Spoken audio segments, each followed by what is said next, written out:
Hi everybody, it's Jody from Everyday Nothings. Sorry it's been a while since I've updated. Kind of felt like I didn't have anything good to report, so I just didn't feel like doing one, to be honest. So this one's going to be a little bit TMI. It is mostly a gastric sleeve update. I am now 3.5 weeks out from surgery. I am down 32 pounds total, 11 from pre-op, which makes that 21 since surgery. So that's great. I think I posted my last one that I had stalled. I stalled for 2 weeks. In fact, I had a gain. And I was so frustrated. I'm like, I'm eating nothing. How is this even possible? I started Googling stuff, talked to my mom because my mom knows how to make me feel better.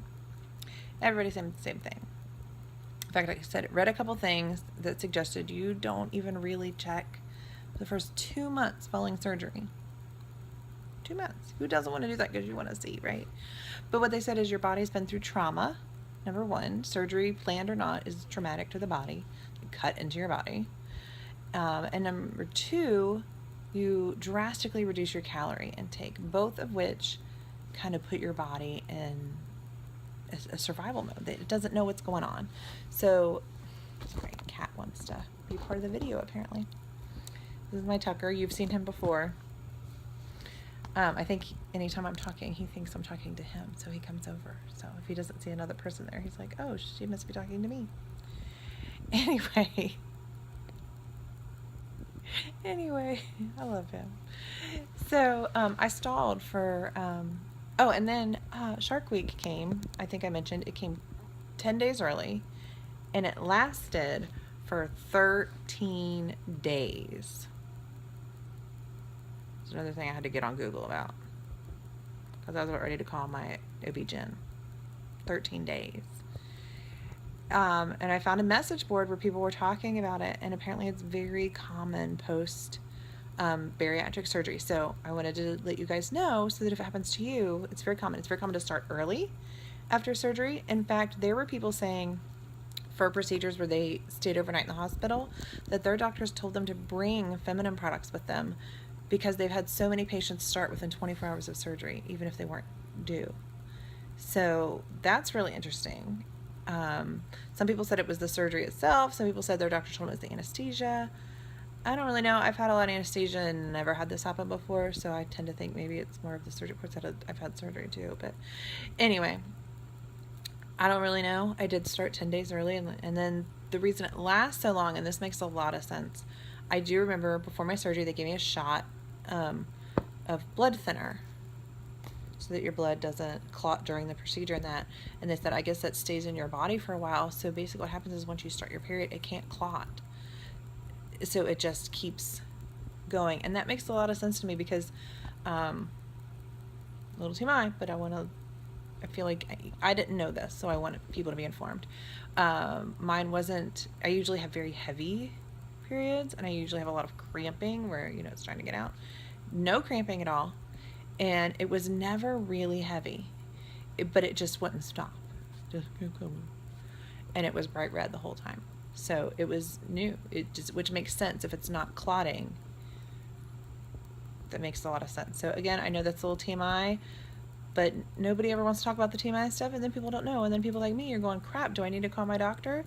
What's going on? So, I mean, obviously, if you're concerned, if there's other stuff going on, please call your doctor. Always call your doctor. If you feel like maybe that's not fitting you or whatever. Sorry about my hair. I actually fixed my hair this morning. I know I promised you guys I would start fixing my hair once I felt better, and I actually fixed my hair this morning.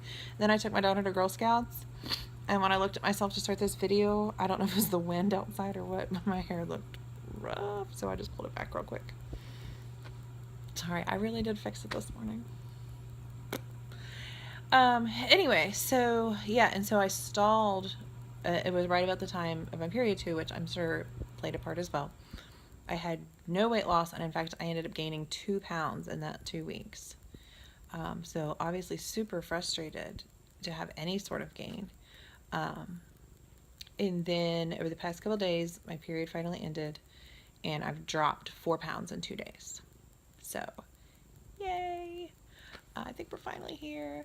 And the other thing that's really nice is, I had been frustrated before. I think I said it in my last video. I had lost like 28, 29 pounds and was still wearing the same clothes. Yeah, they fit better, but I hadn't even dropped a size in like more than 25 pounds. What? Well, this last 4 pounds must have done it, because the shirt I'm wearing today, can't see it now because there's a cat on it.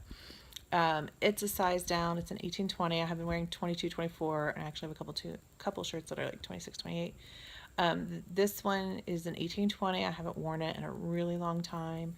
It could fit better, but it had gotten to where I could have squeezed it on, but it didn't, it's a t-shirt, it's pretty loose. So I could squeeze it on, but it was very unflattering, uncomfortable. So I'd stopped wearing it. So now it's comfortable, it fits better. It could fit even better, but it's not, I'm not uncomfortable. I don't think it looks bad.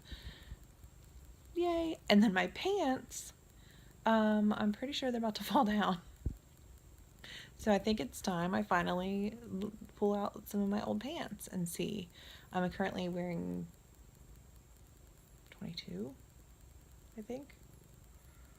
I think they're 22s. So I think it's time to pull out the 20s and see how those are fitting, which is kind of exciting. Yeah, that's nice. Like I said, it seemed to happen as like, lose 25 pounds, nothing. And then all of a sudden, these last couple must have just thrown me over the edge. So that's really exciting. Food-wise, I'm finishing up my last week of purees. I'm so excited to start soft foods next week. It's really exciting for me. Some of my favorites. My favorite snack is blended cottage cheese. Cottage cheese blended with 1% milk. Tastes just like regular cottage cheese. So if you like cottage cheese, that's a bonus. I found a new snack, but it's very high in carbs and not much protein. So I only eat it if I've already hit my target for the day, which, I'm finally hitting my targets too. Well, my protein. I'm still not hitting my water. But I am getting my protein. I have been getting my protein in the past like 4 or 5 days. So I only have this snack if I've already got my protein in. And it's mashed potatoes mixed with queso sauce. So, yeah, so that's my favorite snacks. My favorite meals, meals are hard to define. It's probably been where I've done like chicken and gravy blended with mashed potatoes, or meatloaf and gravy blended with mashed potatoes. I know before I mentioned the Skyline. That's really good. It's a good, especially for a restaurant to go to, like with family or whatever. But honestly, I got really tired of it. And it's kind of spicy and doesn't sit very well. So, but those are some of my favorites. I'm really looking forward to soft food next week. And yay.